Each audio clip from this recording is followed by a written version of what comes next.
Hello and welcome to another game we've played in the community's D Settlers New Allies tournament. In this game we meet again the newest 2v2 map Moh Ali as well as a new pair of opponents. This time it's Marius, Z in the top right corner of the map with the color blue and Bearded Bear in the top left with the color green. Something is weird though, isn't it? Shumi normally doesn't do the intros. And that's generally true, but in order to relieve Daranix a bit, he will skip a few voiceovers in order to be ready for his work as a teacher, for which I wholeheartedly wish him a good luck. And joining me today is none other than my opponent, my enemy, son of a great woman, I'm sure, a father and also sometimes a friend, Bearded Bear himself. Welcome. Thank you, Shumi. This will actually be a decent fight to watch, as this is against me and Marius.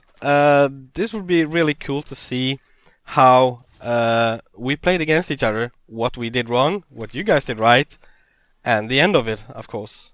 Yeah, what we did right. I need to say, every time you speak about this map with Daranix, he hates this map. He does not find his way in this map. And about this map, actually, in the last recording, I said that someone has beaten my record in the number of units that you can make by the 40th minute, and it was you, wasn't it? That's true. Me and Marius, we have practiced this map a lot, and it is fantastic to play different factions. We have played with Yawn, we have played with Elari, and we've had some of the other guys from the community, Coconuts and Bumata, playing with Maru. And we've tried different tactics, and we've found that this map is insanely resource heavy at the start, but later in the game you're gonna struggle with stone. So this is a perfect example of where you have to be smart with your resources, as well as build up a good and working city to make everything work properly. Yeah, but also I see a lot of people going for army in this game, not really looking at the problem with stone. Like it's like second rank, second graded. You don't need to go for stone that early. While Daranix definitely is a person who goes for stone very early because that seems to be his main resource.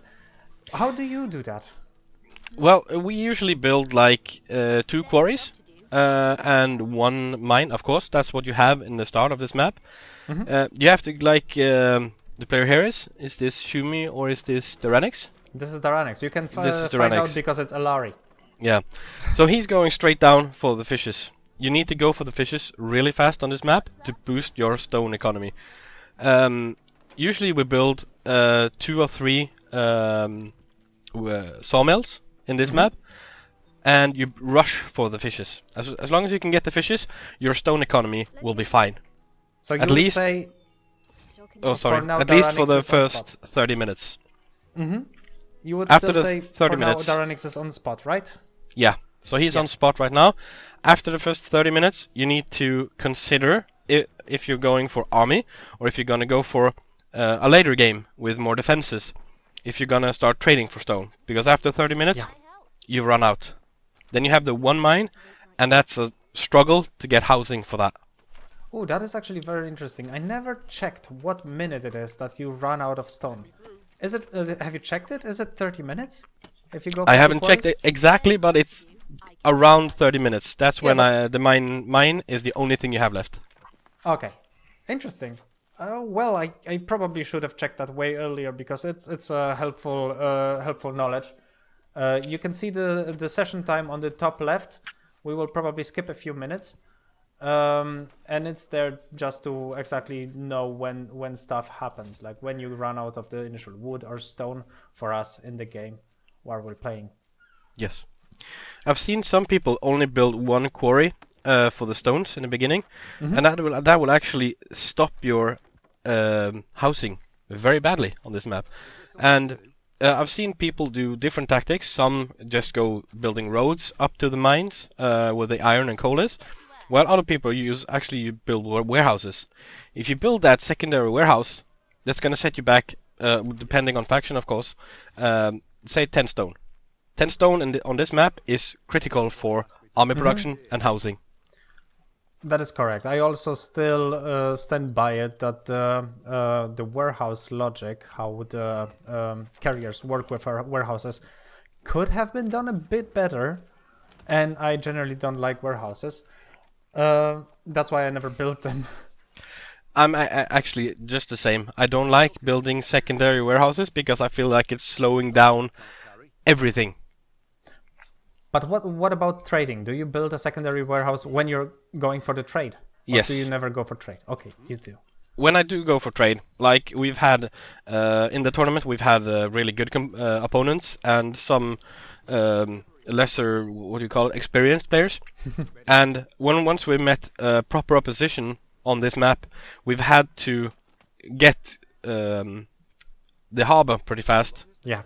And if you wait until you're running out of stone to start getting the harbor, you're gonna struggle, especially with yawn as we're playing on this map.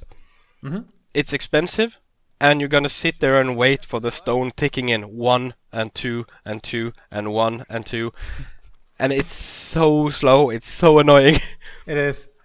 It is. And if you run out of the initial stone quarries, the one stone mine cannot really outproduce anything. You can build one residence basically every minute, which isn't Yes. really enough. No, it's not. That is true. So, do I understand it correctly? On this map, you always go first for army, then you go for research, and then for trading?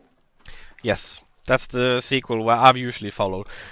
In later time, I've actually played Alari on this map to try and find a good tactic with Alari, because like the yawn is, I played the yawn now for most of the time I've played this game, and it's nice to try something else. And the good thing about Alari is the housing. You save so much stone on the housing. So even though you're a little bit slower on army production, you can counter it by building towers, and you have more housing. So when you actually get your army production up and running, it's easier to actually get the size army you want on this map. That's true, yeah, because then if you want to actually produce the army, you then need houses. You just need more people. That's the one thing that slows you down. Well, you can also boost it with hand cards, pull cards. That's what it's called. With pull cards research, that would work too. Do you ever go for this? I have tried. We tried using the pull card, but it's like we did on the testing, me and Marius. We tried only getting the health upgrades and the damage upgrades for the soldiers, and army production. That's what we went fully out for. And Okay. it worked properly, but if you start doing secondary research instead of those, it's gonna cost you. It's gonna cost you time, it's gonna cost you army. So it all depends on what you feel comfortable with.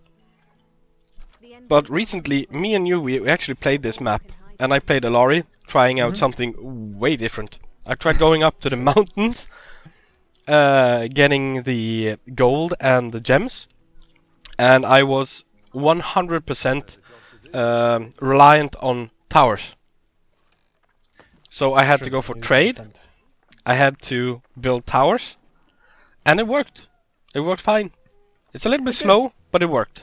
It did. You had the late game. You had the gems on top. So what we're talking about, there are like two places where you can mine iron and coal. There's this main place next to your base, but Marius didn't go for that one. There's the secondary place a bit further from the base, but there is also gems and gold there, and that's what Bear. Sorry, I'm very sorry. What Bear is referring to. That worked, but you were very slow at the beginning, but the end of the game was kind of yours. You were crushing them. Yes, because once you go away from like the mainline army production, you can actually get proper upgrades. So if you manage to get a proper defense, and you go for the gems and you go for the gold, you can upgrade a lot more. Pull cards, you can upgrade damage on your own territory, damage on enemy territory, and the amount of upgrades I had at the same time I would just have army and the basic upgrades for the army. It was immensely different. I had half my academy filled up with upgrades on the same time. With Yawn, I only had damage and health. Ah, okay. So you kind of didn't go for the army back then because that was too far away. Instead, you went for the upgrades. Yeah, Yes. that is a good idea. And then you came back with less army, but a stronger army. Yes, exactly. Worked great. Yeah. And the Good. thing is, I tried building the production, like the army production, up at the secondary spots close to the, I guess it's the center of the map. On the Ranex's side, it's on the right side. When I went up there, the amount of time it took my settlers to go up there and pick up the coal, pick up the iron, the mine was already full. Especially when it was boosted, it filled up. The settlers weren't fast enough. It was too far away from the main warehouse. You would wish there was a way to say to the settlers, look, 100 settlers on this spot, 50 settlers on that spot, and don't move off the spots. Yes. That would be such a nice feature, actually. That would be perfect, actually. It's like, well, but then... No, it would be quite similar to what you do right now with the engineers. Yeah. Yes, it would. Yeah. But the be good nice. part is, once you get pull cards, it rapidly increased the production. Yeah. So as soon as I got pull cards, that wasn't a problem anymore. And at that point, I also had trade, and I was building the secondary coal and iron mines. So when I actually got the army production up and running, it felt like it exploded. Yeah. I had 200 soldiers faster than I ever could on like a minute-based time. Yeah. Okay, So- let's shortly talk about the game. I think we have talked about not the game for a long Yeah, time now. that's true. So let's go to the game. What Daranix did there, let's go to Daranix first. Daranix started research very early, in 10th minute. I'm not even thinking about anything called research right now. I'm actually overproducing wood a lot. I just figured it out. Not my brightest game. That's fine. What Daranix did is go for the research. He stopped his windmill to start researching very quickly. Something I never thought about. Do you also go for the research that early? No, not that early. That's I usually go super for early. research. I think it's about 20-25 minutes. That's when I usually start upgrading. Depending, of course, if I've messed up housing or not. If I messed up housing, it takes too long. But if you have the yeah. proper housing, you get the upgrades pretty quickly. But is it because you still are in the mode of I want as many army fully researched at 40th minute? Yes, it's still a competition. Yeah, it stays with you, doesn't it? I have the same thing. I'm like, oh, it's 20th minute. I don't need to do anything. My opponents will not come by. No chance. I still have time. And yeah, it's not a good thing. I figured. I bet Coco will use that one day. I hate it. Probably. And like the 40th minute, if you say you have like 130 soldiers, that means you have 60 or 70 soldiers a long time before that, and you're actually able to attack as long as the opponent doesn't have any towers. Yeah. So you could end this game pretty quickly, but we tried playing against different opponents, and we decided on building one tower and one decoy. So it's gonna it cost us a little bit, but then again, you never know. And Yeah, like on this map, when you have two on the south side here, if you guys go out and gather your armies, you're 2 against 1, like quite literally, because the secondary player is gonna have too much time getting over to his ally. Yeah, this map is very difficult in regards to defending the other player, especially if you did not even kill the bandits, which you postpone for a long time because you don't want to lose a unit killing bandits. Exactly. Yeah, so if you don't build defenses and then get attacked by both opponents, it will be probably your death. Yeah, I'm seeing here that you actually don't have your quarries boosted on this. Don't I? I have It didn't seem like it. I have 53 stones, so Yeah, I would you do guess have a lot I of stone. do. I do have them boosted for sure. If not, I have a very poor wood production. I don't know what happened. I don't remember. I haven't seen. Yes. Right. What I've seen with Marius, I'm currently trying to build my initial army. So I have bread right there. I will be going for furnaces, blacksmiths. That's my plan for this second of the game. I reckon you would have been at pretty much the same place. Though I wonder, do you do it in the same way I do? Do you build your army right where the coal and iron is, or do you do it back at the base? We did build both the production and the barracks where you're building the farms and the windmills right now. Yeah. So we did have that at first, but even though we had it there, it seemed like the settlers still carried bread, even meat and wheat back to the main warehouse. So instead of doing the production close to the mines, we actually built our production closer to the warehouse. Not even surplus. They were just carrying it. Yes. Ooh, didn't know So that. once we built the main production around our warehouse, we built maybe one production area for meat and one for bread close to the mines, but not more than one, so that the carriers hopefully wouldn't carry it back to the main warehouse. But our main weaponsmithing and the barracks we built close to the warehouse, because we usually collected up weapons before we started producing army. That's now a good idea to check the same for Ruined City, for example, which also has the army production very far away from the initial base. And very many people do build their production next to those coal and iron mines because, well, that's the closest. If they carry it up to the warehouses, it would have been shit. Really shit. Yes, it would. If they really are carrying bread and meat back to the warehouse, well, it's actually still better to build the blacksmiths and furnaces up the top. Yeah. I need to test it. We do need to test it because we've tried different ways and we found that was the best way for us to play, and we got faster army production and better army production when we did it that way. I think Darrenix figured something out. Yes! Darrenix wanted to go for tower destroyers, the short-range tower destroyers, but he figured out that there are only 4 berry bushes on this map. Yeah, he deleted one of his berry collectors, yeah. What a plan! Sorry, finish your thought. I was just reacting to what's on the screen. And that was actually quite funny, him building too much. And I've done the same mistake myself, because you just build. You don't think always about what you build. And when you build that, it's like, oh, why did I do that? Well, talking about just building and not thinking what you've built. I don't know if you've seen one of the last games where Darrenix built his berry press on top of his gem mine.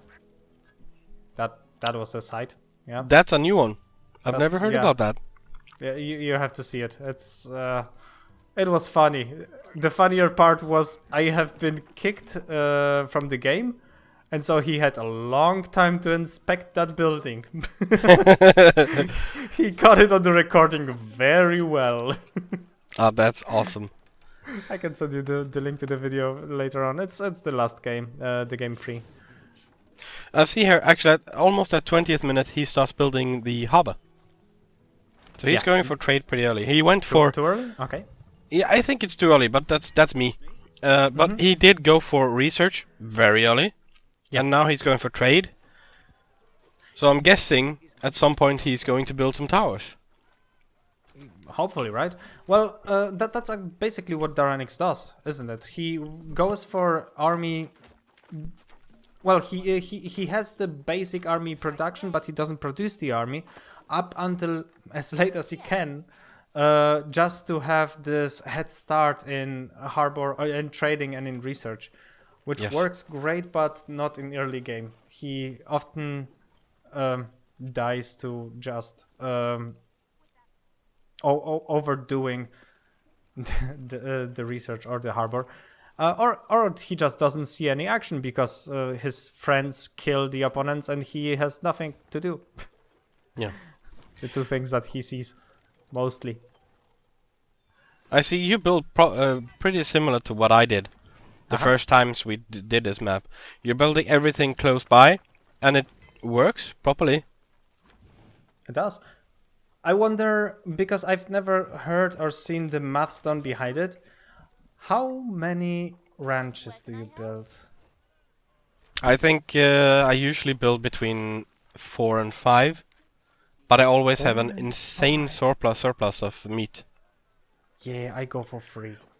Yeah. 3 ranches, and I think that's the perfect number. It may be maybe like on the brink, like you get 0 meat, but also you don't get minus meat, if you know what I mean. Yes, but if you then build it before you get the production up and running, you get meat surplus. So when you actually get to the production and thing, you have a surplus. So it's just gonna keep it at bay. Yeah, something I did in this game. You see, I'm now finishing my last my second furnace, which actually will not be boosted. But I have my meat production almost fully done. I have 2 ranches, so I have done it here.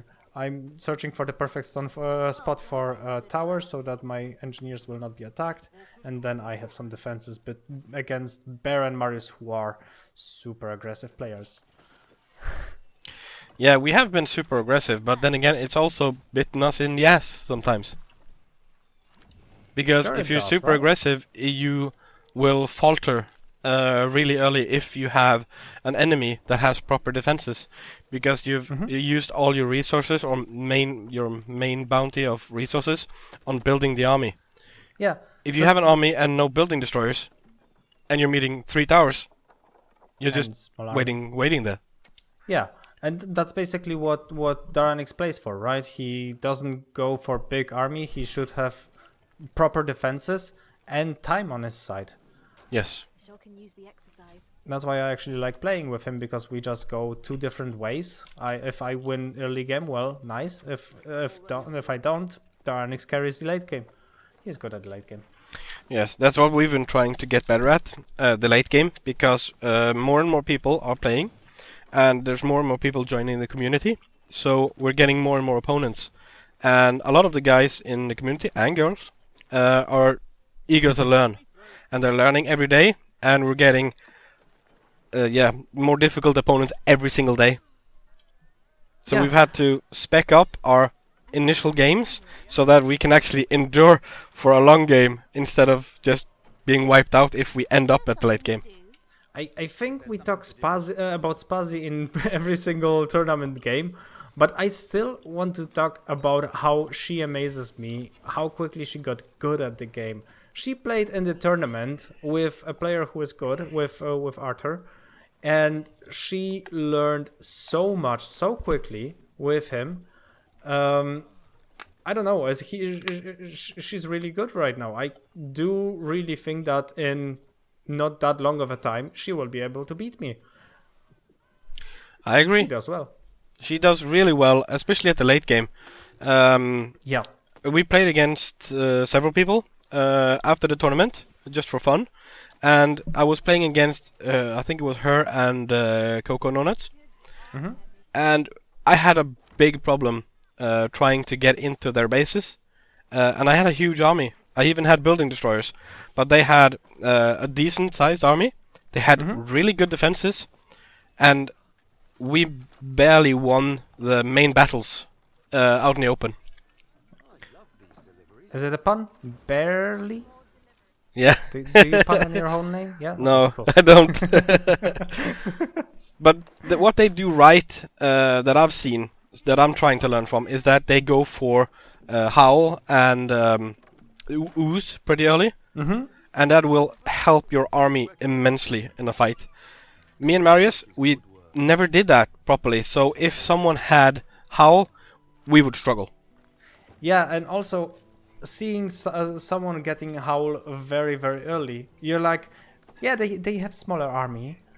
We can attack, and then they use their howl and oozes, and you're like, oh shit, we are screwed. Because howl gives such a big boost, and ooze keeps your army in the fight for such a long time that you just can't do anything against it. Great addition. Yeah. Have you seen what Daranix has researched? I have missed it. I've seen he has researched health for his troops, and he was researching the damage for troops now. That's the Oh. last I saw, at least. Okay, yeah, I just started researching. He's already done with it. But then again, I started building army. He's... Well, he has the tower destroyers, right? They will defend. And Yeah. the tower is coming up. Oh, yeah, that's his research. So he is going for damage upgrade level 2, I think. Yeah. And as you see here, all his carriers, when he was in his warehouse, a lot of his carriers are carrying coal, iron, and even weapons back to the base, like the main warehouse. But isn't that because he has only one blacksmith? Do I see it correctly? He has 2 furnaces, 1 blacksmith. Yes, so far he only has 1 blacksmith. Yeah, so the 2 coal mines that he has overproduce a lot, actually. Yeah. And if he has bread, really a lot. And if you want to have this setup, you have to spend the resources immediately in that area to make it efficient. If not, you're just gonna have more carriers carrying things back to the main warehouse. Mm-hmm. So the tactic works fine. We've just like finessed what we feel like is good for us, but having a production up there and not using it makes it a liability. If you have your production up there and you fully exploit it, you have 2, maybe 3 barracks, you have 3 to 4 blacksmiths, you all have them running, then you're fine. Because then resources get used up before it gets moved back to the warehouse. That's true. Yeah, I see it. I might really try building the army production at the initial spot. But then again, the initial spot is for me like a sacred place for academies, maybe some housing. I mostly use it for that. I need to use it for army production from now on. But the good thing about this initial area, I'm not sure if the Runix is going to move that, but where you have your initial forest, that's not regrowing forest. So once that forest is gone, that's where our army production ends up. Yeah, okay, that's a fair point. Also, I've just made a note that you have the non-regrowing forest lasts for 25 minutes. I just made that note, so here I go learning. Okay, this is actually really interesting to see how you guys played, considering how we played. What do you think? What are you doing right now? What was your plan, maybe, for the game? Our plan was building a massive army, and I know for a fact on this map, if I remember correctly, it was either me or Marius. We messed up housing. One of us messed up housing, so we were lagging behind, so to speak. Yeah. So we were kind of scared that you guys would attack us. Yeah, maybe if you didn't have towers, or if you had a tower, no decoy, or maybe Daranix just built a few more tower destroyers, we could have done that. But I don't think you wouldn't have built towers. Yeah, we actually lost one match because we didn't have any towers. I hadn't messed up my housing.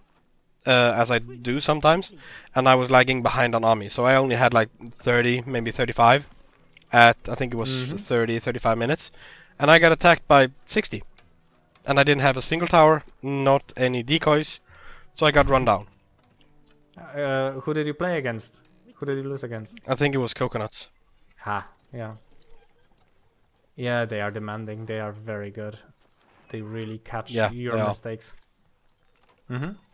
So after that, we learned our mistake, and we built 1 tower and 1 decoy. If you started lagging behind more than you usually would, then you would build a secondary tower and a secondary decoy. And the bastions are really good. Yes, they are at small against small armies. They are amazing, but once there comes a bigger army, especially if there are tower destroyers, they aren't that good anymore. Yes, but then again, if you have 2 decoys, 2 bastions, and you have an army of, say, 50, and the enemy is attacking you with 100, you still have a fair chance of taking out that army because of the decoys and the bastions one-tap the soldiers.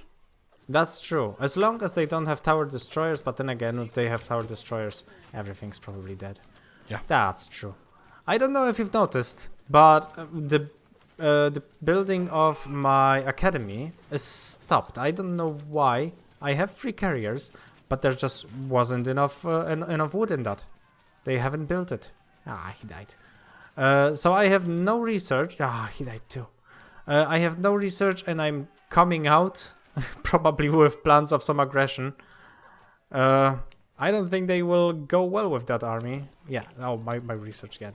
Just start. I didn't even stop a windmill. Ah, yes. That might be the reason why, because then a free carrier can't find the resources they need to actually upgrade it. Oh no, you just started it actually. Yeah, I stopped the windmill and the ranches right now, right? Yes. But I didn't do that beforehand, so I don't have the wheat stored. That's where I go for harbor. I do the same you did. I usually pause it as I'm starting the upgrade, but maybe like you said, maybe it's smarter actually to pause it like maybe a minute before you want to upgrade it, so that the wheat actually gets back to the warehouse. Yeah, I do like what Daranix did. He went for the academy very early, and so all he had to do is just not build a windmill. Or actually, he stopped his windmill. But if you don't build a windmill, then you have nothing to stop. Nothing needs to be stopped. You just produce 6 wheat, and then build a windmill. Yeah. You're and perfect. As you see here, you attack us at 31 minutes. Yeah, because I knew 40th minute, that's where you shine. At 40th minute, maybe my defenses would hold, but I don't think Daranix is enough of an early player to beat it. And you see my army is actually... I have a good army production, but my army that is marching is not that big. No, but a small army could do a lot of damage in the early game. If you get 2 or 3 building destroyers past the defenses, you can ruin a lot of production for the opposite player. Yeah, and of course, yeah, here you go. There is also a more army incoming, so it's not all that is happening on my side. Okay, so let's see what happens here. We want to attack Marius on this occasion. Yeah, it's blue.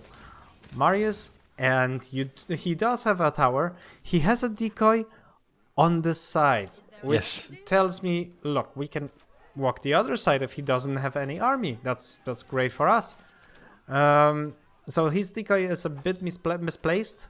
All I was hoping for is, please don't have army. Ready for duty. An ally is What do you think happened? Marius, of course, had army. Yeah, he shows his army. Yep. Not a huge one. It's pretty much, well, maybe a few more than I'm attacking with, but I reckon his army is researched. My couldn't have been researched. I think it was Marius that messed up his housing on this round, because usually at this point he has 60-70 army, because you need to produce the entire time to get to 140. And we've played the tactic so many times, it takes so little to mess it up. If you get it perfect, you can have 150, 160 army by 42 minutes. But if you mess up one thing, one house, one farm or one ranch, you're lagging behind, and that's it's insane. The worst game I had, I think my army production or my total army at 42 minutes was 35. That's not a lot. That's really not a lot. We would have won there. And that made me actually had to invest in building more towers, which also hurt my economy because I needed more houses. Yeah. Here is a mistake that we do. So we've talked previously about how difficult it is to defend someone. And while I have 2 towers, I think also 2 decoys, and Daranix has only 1 bastion, 2 decoys. Yeah, and his bastion is placed on the far right side. Correct. I should have sent my army to Daranix to defend him. I can build almost anything. And also I have a bigger army production, so the army that is right there will soon be the minority of my army. So I should have went there and helped Daranix. I didn't. But I think one of the good things on this map is swapping armies. Yeah, but it's still such a long way if you don't kill the rebels. Yeah, the bandits. Because you need to walk the whole way around. Yeah, you do need to kill the bandits, and then you can do it with a straight line. Yeah. If not, then you have to go over the mountains in the back, and that takes at least 5 to 10 minutes to Not get only your that, army you over. have to do it by hand. Yeah, you have to move them halfway, and then you have to move them halfway, and then you have to move them up. Yeah, that wouldn't be good. Yeah, you have to kill the rebels. So here you go. This is This is me showing up. Yeah. Army, not a big one, but then with Marius's army, a bit bigger. What they didn't see there, I think, was my army, since I have viewing sight increased. But still, this is a way bigger army than what I and Daranix have. I'm at 40 units, but Daranix is at 25, I think, and there was like 120 units standing there under Daranix's towers. Yeah, and I With actually only noticed one bastion. you've just built your decoys. You didn't have decoys in the beginning. No, correct, because I have the army, right? Yes. So if you want to come to me and walk through the through the towers, you still need to fight my army. Yeah. My army is the decoy. You cannot go past my army because they block the way. So that's why I will go for the decoys that late. Yeah, because the army is the best, always the best defense. And if True. you have towers, even though you don't have decoys, it's still a really good defense. You could walk past Yeah. it, yes, of course, but the losses you're gonna have to your army would be big, really big. Yeah. And well, you couldn't because the army would stop you, right? I have 21 defenders, so you cannot go past 21 defenders. And you know that you see that there are 2 towers. You are not going through 2 towers Yeah. and an army. We withdrew to gather up our remaining forces. Yeah, the And I one that was think, produced. I'm not entirely sure, I think we were a little bit late on the building destroyers on this. Mhm. So, since you had 2 towers and he has 1 tower and decoys, we needed to have more building destroyers. Yeah, and building destroyers, it's easier to destroy. Well, no, it's actually not easier to destroy a bastion. Okay, no, that was wrong. Enemy in sight. Yeah, we still are. Our Daranix there is trying to look where we could attack, if we wanted to attack ever. But I don't think we're getting through this army anytime soon. So that there, we're waiting. You're blocking us from the middle, which we are still not going for. We are increasing our army count. I need to catch up with research. That's basically what I'm doing. Daranix tries to get his army production done. Yeah, so he's trying to get his army production up to maximum. Yeah. And you will see that he did manage to do it a bit soon enough. I think it will go to Daranix in a few seconds. Yeah, I think when we decided to attack, we actually met a bigger army than we thought we would meet, and that's probably because he bumped up his production, his army production. That's what he does. It's like the last thing that he does. He goes for research, then trading, and then the army. But then once he goes for army, he probably also has some army in the warehouses, so he goes for a lot of army. That's also a good tactic, because as long as you have defenses, you could boost up your army production pretty fast, as long as you've built weapons under ways. Yeah, and as we said, the army feasts on your free carriers. You really do need a lot of free carriers to build army. Yeah. And what this does is like puts the need for free carriers on the later time in the game, like 40th minute for Daranix here. He can now pump out his army as he wants, but he also has 70 carriers. He has fully researched army and also a fully running trade. He actually has a lot of bread production. He has 60 bread ready to sell or to be sold. So yeah, he played it well. Yes, he did. For late game. The only thing I think if he had, instead of 2 bastions, if he had 1 bastion and 1 regular tower, this would have been harder. Do you think so? Wouldn't you just go to the side with the bastion then? Research complete. We might have, but then again, if he has army defending it, it's going to be hard just going to one of the sides, because True. the decoys will still pull you in. That is true. That And is as correct. as Yeah. soon as you surpass like 50 army, your army is gonna be big enough to be pulled in by both decoys. That is true. Here is one mistake that we've made. Nobody is scouting our opponent's army. That is basically what I always do. When I see an opponent's army, I always send one archer behind them to just know where they are basically going. I also see the growth of their army because you always merge the armies together. So I would know pretty much how much army and where they are, how much army the opponent has and where they are. We just lost them. We don't know where their army is. Yeah, that's the, like we talked about earlier, that's the biggest advantage on this map. If you get out of your base, and if you manage to collect your armies, you have the upper side no matter what you do. And as long as you have both armies collected and you attack one single person, unless they have actually swapped their armies fully, they're gonna have problems defending. Here you see I found an army. I don't want to fight the army, so I recalled. Because they would have at least killed 2, 3, maybe 4 of my units. And while having 70 units, 4 or 5 units is a lot.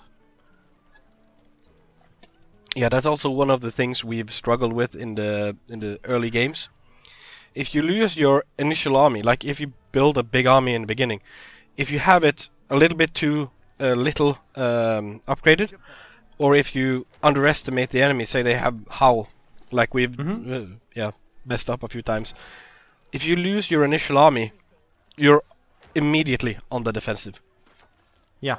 Even if it's like 30, if it's 20, it doesn't matter. If you lose your initial army, you've lost the upper hand. Have you seen what Daranix traded for? No. He traded for meat. He's going for Howl with the bought meat and bought gems.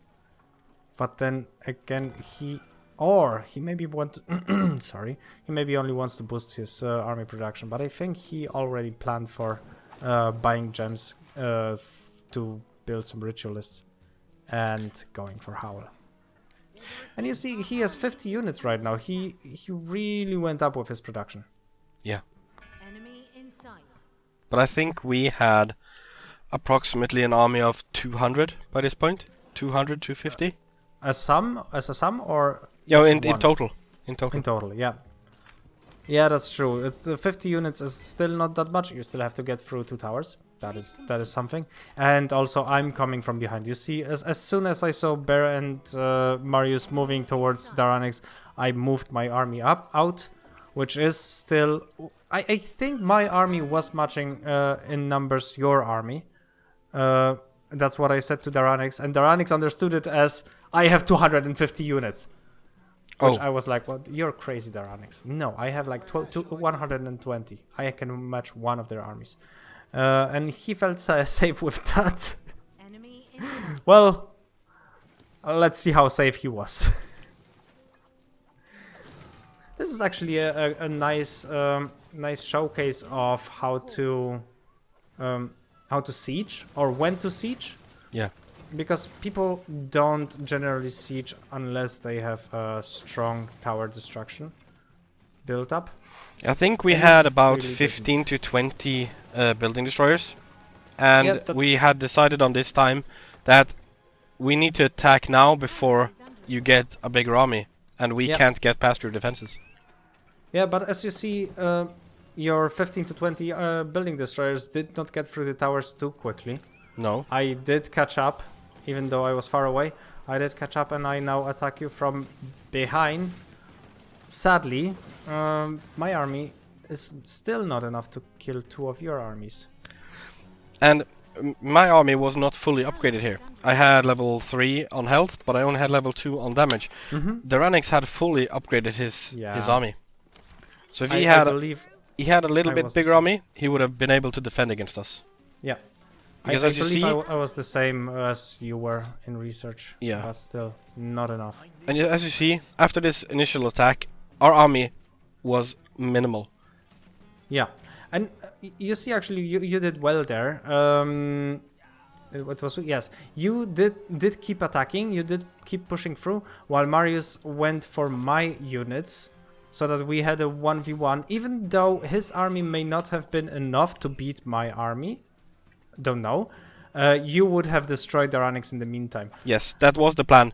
Because as soon as we saw you coming up behind us, he sent his troops to attack you and to sacrifice his units so that Yeah, I would be able to attack the Ranix, even though Great idea. he would lose his army. great idea. You can also basically do it with just one person, just send part of your army to your opponent. But you did that with one player, which is also fine. But then you actually did not, Marius actually did not fight me. He still went to destroy the Ranix. Yeah. You fought me. Okay. Well, Yeah, fine. as soon as he was the one that moved the fastest. I think I was doing something back at my base. And as soon as he passed my troops, he just told me to turn around and attack you to defend your troops, or to defend his troops. Yes.